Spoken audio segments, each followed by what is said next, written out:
Hi there! Ang saya-saya dito. Nandito tayo sa Glasgow, Scotland. Barrio Fiesta. Dami-dami. Libo-libo ang tao. Pero we have two nurses sa katabi ko. Anong name mo? Geraldine Do. Ikaw? Imelda Ju. Ikaw ngayon, nasubukan mo na ang MXT before. Opo, matagal na. Capsule, yung coffee. Pareho. Nagdadala ka here, ha? Opo. But you want to introduce it kay Ma'am Imelda. Opo. Ma'am Imelda is a nurse. Ngayon, nagwo-work siya pero retired na. Pero here, Nursing home. nursing home. So, yung mga may edad na ang tinaalagaan mo. And we don't want na siyempre magkaroon ng sakit tulad ng mga nandun, ano? And that is why gustong introduce sa'yo yung MX3. At saka wala kang maintenance, right? Opo. So, yan ang maganda sa'yo, yung ating MX3 capsule, 500 mg. Alam mo, you can take it as your vitamin. Di ba nagba-vitamin ka? Yes. Ang kagandahan ng MX3 capsule natin, natural. Okay. At saka, Filipino.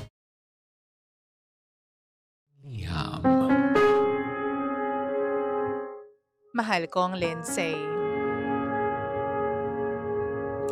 Ang pagmamahalan daw ng dalawang tao nasusukat sa kung paano nila malalagpasan yung mga problema na kakaharapin nila. Sa katunayan, dapat daw ang pag-ibig mo sa isang tao ay nagbabago. Hindi daw dapat nananatili sa iisang level lamang. Kumbaga, dapat mas lumalalim pa. Dapat nag-grow.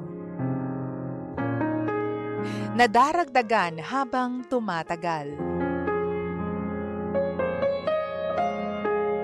Pero paano kung hindi na nag-grow ang pag-ibig? At imbes ay nababawasan pa.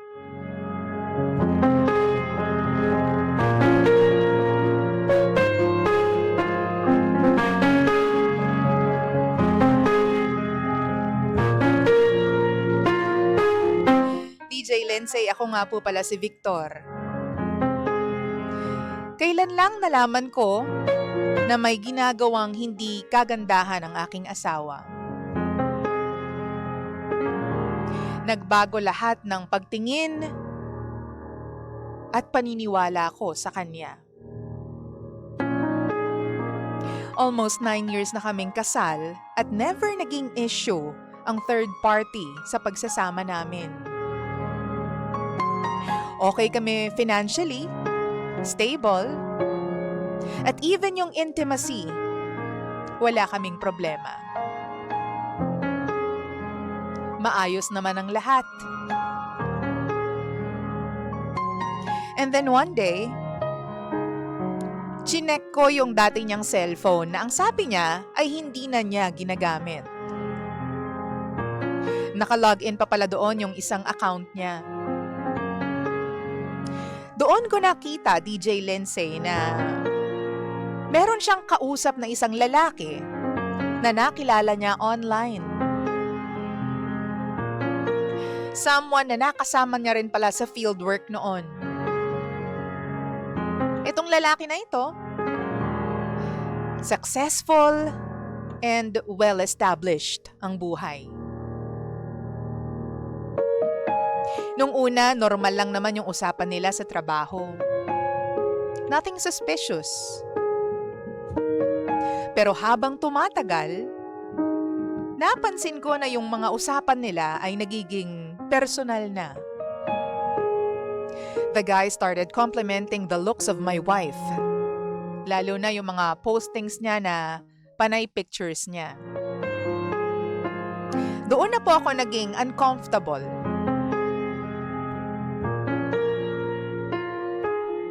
Pero hindi pa doon natapos ang lahat. Habang binabasa ko pa, napansin ko na naging mas intimate yung conversations nila. May mga bagay na hindi ko ine-expect na gagawin ng misis ko. Parang ibang version siya na hindi ko pa nakikilala. And then, the guy started asking her to meet up. Hindi ko siya kinompronta agad tungkol dito. Kasi sabi ko, kailangan ko muna i-process lahat. Nung kinausap ko siya, inamin sa akin ng misis ko na nagkita sila once. Pero ang sabi niya, wala namang nangyari.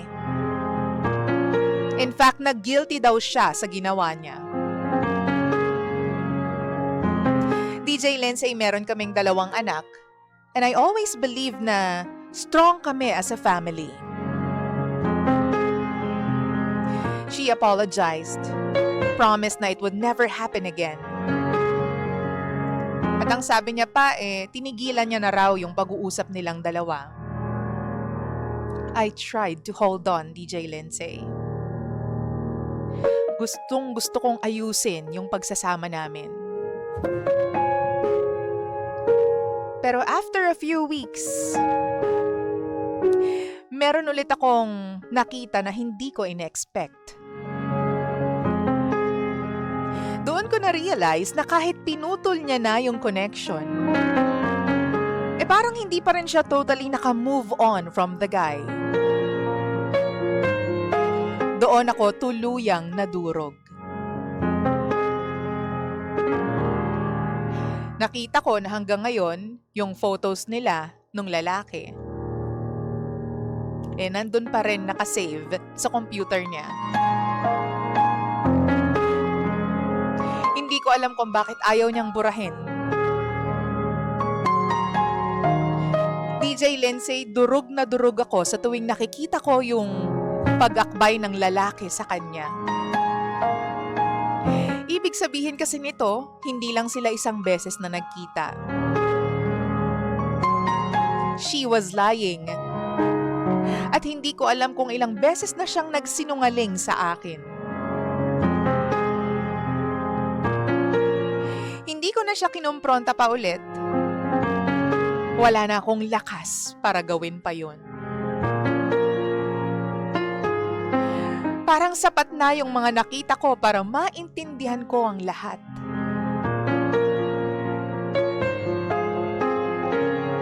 DJ Lindsay, mahal na mahal ko siya noon. Pero ngayon, ang naiisip ko na lang is how to walk away and how to start over again. Tulungan niyo po ako. Ito po ang lihim ng aking liham.